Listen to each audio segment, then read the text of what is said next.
De Noord-Zuid-clash tussen MVV en VVV eindigt in 2-0 door doelpunten van Silva Timas. Heel vroeg en heel laat Sven Braken. De 3 punten blijven dus vandaag in Maastricht. Een wedstrijd om op terug te blikken. Dat doe ik niet alleen, dat doe ik met Reginald Tal, analist van het huis. Heb je een beetje genoten vanmiddag? Nee, ik heb niet genoten. Nee? Ik heb genoten van de overwinning uiteindelijk, omdat ik uiteindelijk MVV'er ben. Ja, je kunt, als je het hele erg wilt chargeren, zeg je in de eerste minuut 1-0. Ja. En ongeveer in de laatste minuut 2-0. En alles ertussenin was gekenmerkt door heel erg graag willen, van beide kanten. Ja. Inzetniveau heel erg hoog. En dat is dan de positieve afsluiter. Ja, ik hoor jou niet goed voetbal zeggen tussendoor. Nee. Maar dat ik denk dat iedereen wel weet. Dat weten de trainers, dat weten de spelers. Ja. Misschien als je op het veld staat dat je nog het gevoel hebt dat het ergens op lijkt.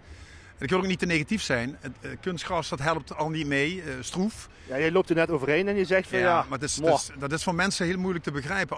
Als het nat is, valt dat nog wel een beetje mee. Maar als het droog is, ja, dan dat is een beetje een soort waterbed of zo. Ja, het beweegt mee, het dempt een beetje zo. Maar goed. Ja.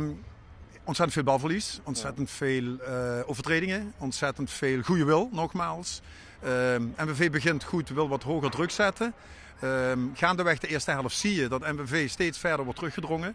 Door een niet spectaculair goed spelend VVV, maar wel steeds dichterbij het doel van MVV komt. Ja, en ze krijgen dan ook nog een hele goede kopkans met Rick Ketting. Ja. Die volgens mij ook uitvalt. Ik hoop niet door het kunstgras, maar spierblessure met die tackle. Nou ja, in de tweede helft was eigenlijk hetzelfde. MVV niet echt dominant naar voren meer. VVV veel aan de bal en ja, ook een paar halve kansen. En dan mag je hopen dat de klok snel gaat en dat je het op 1-0 houdt. Ja, en uiteindelijk valt Sven Braken, die trouwens goed inviel. Ja. Was hij getergd, Braken? Dat is het woord, hè. Dat is dan het woord wat we gebruiken. Dat zeggen we altijd natuurlijk. Ja, hè? Maar hij was getergd. Ja. Hij ging 4-5 kopduels winnen. Een paar keer met Roel Jansen, die trouwens daar staat, zie ik, nog een duel ging. En uiteindelijk maakt hij dan 2-0. Wat voor hem natuurlijk een mooie beloning is voor een invalbeurt. Ja, je bent natuurlijk zelf verdediger geweest. Hè? Hebt ook lengte, dat zien we. Ja. Heb je wel een beetje genoten van die fysieke duels met Ketting, met Jansen, Braken. Het kleunde er wel lekker in aan alle kanten, toch? Het was ook echt soms een hotspots klotswedstrijd. Eerste doelpunt ook bijvoorbeeld. Maar ook dat was op het verste puntje van het veld. De rode kaart van Roel. Nou, ik moet zeggen, ik stond net met Dijkstra en Jook Waarden. Ik zeg, in onze tijd moest je toch wel veel meer doen om een rode kaart te krijgen. Hij vond het licht, ja. Maar het was een beetje frustratie natuurlijk in de allerlaatste minuut. Maar ja, Roel is een aardige vent, dus hij zal het zeker niet zo bedoeld hebben. Ik wil zeggen, kun je dat goed praten, zo'n tackle? Ja, natuurlijk kun je het goed praten, omdat het emotie is. Ja. En je staat achter met 2-0, en je denkt, volgende week wordt het ook niet makkelijker. Dan ga je een keer over de schreef. Ik kan erover mee praten. Ja, heb je het ook wel eens gedaan in het verleden? Ik heb het ook wel eens gedaan. Alleen maar functionele gele kaarten, zeg dan. Altijd in het belang van het elftal. Ja, precies. Ja, dit was niet per se in het belang van het elftal misschien, maar toch. Silva Timas maakt dan de eerste goal in deze wedstrijd. Die kennen we nog niet zo heel goed. Stel een jongen die misschien wel stappen kan gaan zetten bij MVV als je kijkt naar deze wedstrijd ook. Dat klinkt heel raar. We hebben net met wat oud-MVV'ers bij elkaar gestaan. En dat is wel een jongen die nog niet helemaal wedstrijdfit is op een of andere manier. Zegt hij zelf ook. Hij zegt fysiek de overstap van de amateurs van Excelsior Maasluis, want daar liep hij nog in mei. Logisch. Hij zegt dat is echt wel een verschil wat je merkt. Maar hij heeft, kijk, als je het hebt over spelers waar je voor naar het stadion komt, is dat zo'n speler waar je voor naar het stadion kunt komen. Schuwde ook het verdedigende werk niet. Dus frisse jongen, goede acties, een paar voorzetjes, een paar individuele leuke dingen gedaan. Nou, inderdaad, daar zie ik wel wat in. Goed gedaan. Braken op de bank, kan dat vaker of is dat eenmalig en gewoon weer opstellen? Frans Curver heeft dat ook een keer bij mij gedaan. Hans Vincent en ik, zeg maar de twee beste in die tijd, dat weet toch niemand meer. Nou, dat ben je niet vergeten volgens mij. Maar dan ben je wel getergd. Ik mocht toen in de rust invallen met Vincent en toen wonnen we tegen Sparta thuis. Nou ja, Sven had nog 20 minuutjes en heeft daar het maximale uitgehaald. En zo wil ik hem eigenlijk iedere week zien.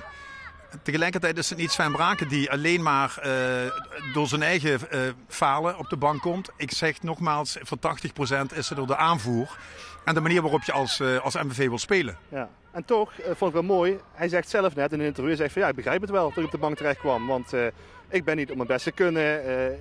Ik kan Edwin Hermans, we kennen elkaar langer, ik kan hem wel begrijpen. Dat is ook wel mooi dat iemand dat vind ik dus ook.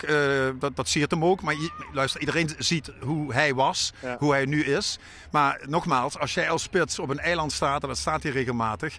En ik zie hem ook wel fitter worden. Ik zie nu agressiviteit die ik inderdaad de laatste 2 weken of 3 weken misschien niet gezien heb. Dus het zit er zeker in. Hetzelfde vind ik trouwens voor Brian Smeets, die ik heel graag zie voetballen. Niet te diep.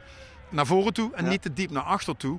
En juist vandaag zag ik hem veel te diep naar voren spelen. Waardoor zijn toegevoegde waarde gewoon veel te weinig is. En daar moet je een soort balans tussen proberen te vinden. Nog één woordje over VVV dan. Hoe kan het nou dat zo'n ploeg voetballend dan misschien wel de overhand heeft? Makkelijke voetbal aan de bal. Maar in de eindfase het er totaal niet uitkomt. Waar zit dat in? Kun je daar de vinger op leggen? Ja, het heeft wel met kwaliteit te maken, moet ik eerlijk zeggen. Ik was trouwens positief verbaasd over Sierra, die nummer 8. Goed aan de bal, hè? Die vond ik wel goed. Ja. Braam deed heel leuk. Af en toe overdrijft hij wat en dan rolt hij zelf over de kop. En Simon Jansen is natuurlijk een vriend van de show, die ook gewoon een 6 haalde. En ik vond het ook leuk, Ketting en Roel Jansen die de strijd aangingen. Maar het heeft ook wat met kwaliteit voorin te maken. Ik vond onze Griekse vriend, nummer 9, Doemtios, heeft al heel erg moeilijk met zichzelf. Laat staan met de tegenstander. En Doesburg die bracht daar nog even wat elan erin. Maar kwam niet echt in de scoringspositie. Ja, het heeft ook met kwaliteit te maken, dat spijt me.